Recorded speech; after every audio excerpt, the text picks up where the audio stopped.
Hey guys, today I want to talk about the Ergo Sum. I know it came out quite a while ago, but now we've sort of had some time to see how strong it really is and what it's best for and sort of what the best perks are, so we're going to be going into that today. And I think that once we do break down what the best perks are for it, a lot of you guys are going to be surprised because there's some crazy stuff that happens to be really powerful for it. Also, really quickly before we get into it, thank you everybody who's been watching the channel. And remember, if you do want a chance to interact with me, hang out with my community, give me video ideas, get builds, or anything like that, join my Discord, the link's in the description. Let's go ahead and get into the video.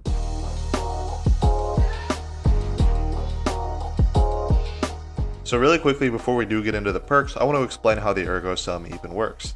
Basically, it's an exotic you can get from either doing Pathfinder, I think twice a week, and you can also farm it infinitely by doing Overgrowth on whatever the one that you can matchmake into is for any given day. Every drop of the Ergo Sum you get has a random roll, and it has a bunch of different things that it can have, including almost every sword frame in the game except for Adaptive, as well as special versions of various exotic perks, things like Polaris Lance, Risk Runner, Gallowhorn, and more. So these are the things that really make this sword unique, but it does also have its own intrinsic exotic perk on all the swords, and that is that it gets a staggering 50% damage buff from Transcendent whenever Transcendent is active. And this means that while you are Transcendent, this sword actually is able to do more damage than heavy swords as long as you have the right perks. There will be more on that a little bit later, but for now let's go ahead and start looking at some of the perks. So to kick things off, we're going to start off really basic and probably the one I think that everybody should have for sure. And this is going to be your Galley Sword. So the Gallowhorn Sword is something you can get with any element. You can get this sword in Arc, Solar, or Void. However, certain exotic traits either require a specific element or can be on any of them. In the case of Gallowhorn, it can be on any of them. So I would recommend having a Galley Sword which matches the element of your preferred heavy sword for DPS. For example, if that's Void, you could use something like the Geodetic HSM or the other half. However, if you're somebody who uses more Arc Swords, stuff like Bequest, then you could get an Arc one to match that, that way you have Surge mods on both of them. As for the frame with Galley Swords, you're basically looking for something that you can use to proc the perk very quickly and very cheaply. So for example, something like the Vortex Frame would be a terrible decision for a Galley Sword because it costs an insane 6 ammo to do a heavy attack, whereas something like a lightweight or an aggressive frame only costs 3 ammo. A caster frame attack costs 4 ammo, so while it is still a fast animation and has good light swing animations, you would be using up 1 extra ammo every time you proc it. However, that doesn't have to be a big deal, and it is worth noting that caster frames have the normal light attack swing animation, which is something that the lightweights and aggressives don't have, which makes them worse at movement if you are trying to use the Ergo Sum for any movement. And wave frames pretty much share all the upsides and downsides of caster frames. They cost 4 ammo to do the heavy attack as well, however they also have a regular light swing animation. So it's kind of up to you if you want to spend 4 ammo to get a better movement in neutral stuff, or if you want to spend 3 ammo to have a little bit of a cheaper utility option during DPS. However, one thing is for sure, just stay away from Vortex frames. Other than that, it's very simple to use the sword. Basically, you just pull it out, you do your heavy attack, and then you switch back to your heavy sword, and yourself and all of your teammates have wolf packs on their swords for 10 seconds. The buff actually shows up above your weapon icon, so it's separate from your mainline buff screen, so it's very easy to tell when you're going to run out, and you just simply reproc it again once everybody runs out.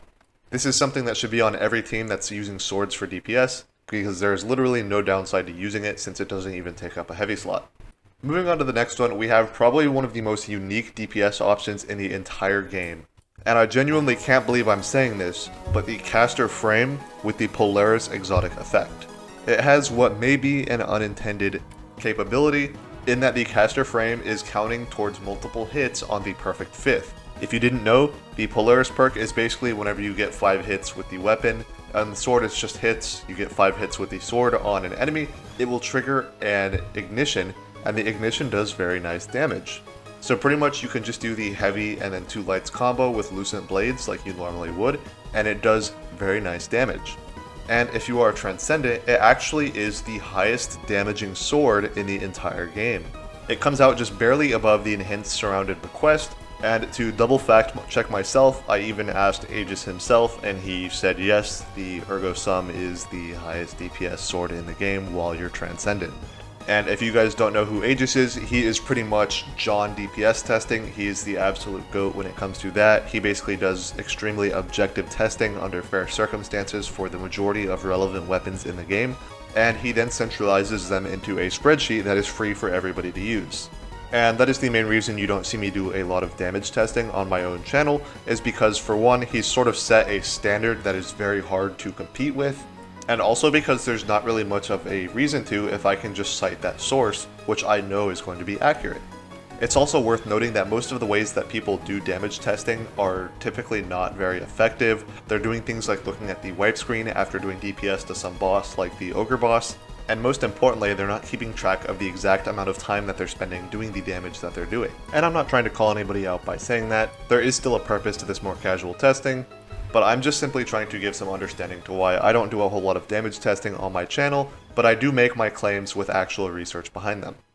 And moving on, we're going to have one more role, and that is the Art Conductor role. And to be perfectly transparent with you guys, this is going to be the weakest version of the sword. However, I still think it has an existing use. And after giving it some actual testing, I think it's almost entirely limited by just its duration. It actually has a ton of benefits that a lot of people might not realize. The first one being that because it gets such a large volume of kills, it fills up your Transcendence bar for both light and dark very quickly, thanks to the perk that all Ergo Sums have. It is also able to produce heavy ammo like a primary because the Art Conductor kills do appear to count as primary damage since they are spawning ammo finder bricks, as you'll see in the background. And as well as that, the Transcendent damage buff, the 50% damage buff you get while Transcendent, does appear to apply while you are Transcendent. So it is really not the stupidest thing ever, and it's really just limited by you having to maintain it every 5 seconds. If we got something like the actual Risk Runner perk where getting kills with this replenish the duration, this could become an actual option that is viable. But for right now, it's not that strong, and so if you're not somebody who's after every little thing that might be useful in some specific situation, there's probably no need to farm for this at the moment. That being said, this is going to be more of a completionist weapon, somebody who's trying to get every useful Ergo Sum. This definitely has a reason to exist, however, it is definitely not going to be the strongest option. Overall, I think that the Galley Sword is the number one that you should prioritize, followed by the perfect fifth one. Then finally, you could go for the Art Conductor one if you really feel like it, or if you happen across it while you're going for the other two. But that being said, I don't think it's going to be that big of a deal overall. It's definitely not a meta changer. Again, it's just a nice little option that you have when you're doing something else, and you want to just make the ads go away that are near you, and you're also doing easy content, which is, again, a very specific set of circumstances for it to be effective in. But if you're like me, you like to find the most specific of situations for something to be optimal in, and then make use of it there. So if that's you, then this sword is definitely for you to try. That's going to do it for the video though, guys. I hope you enjoyed it, and I hope to see you in the next one. And again, join my Discord if you haven't already. It's in the description.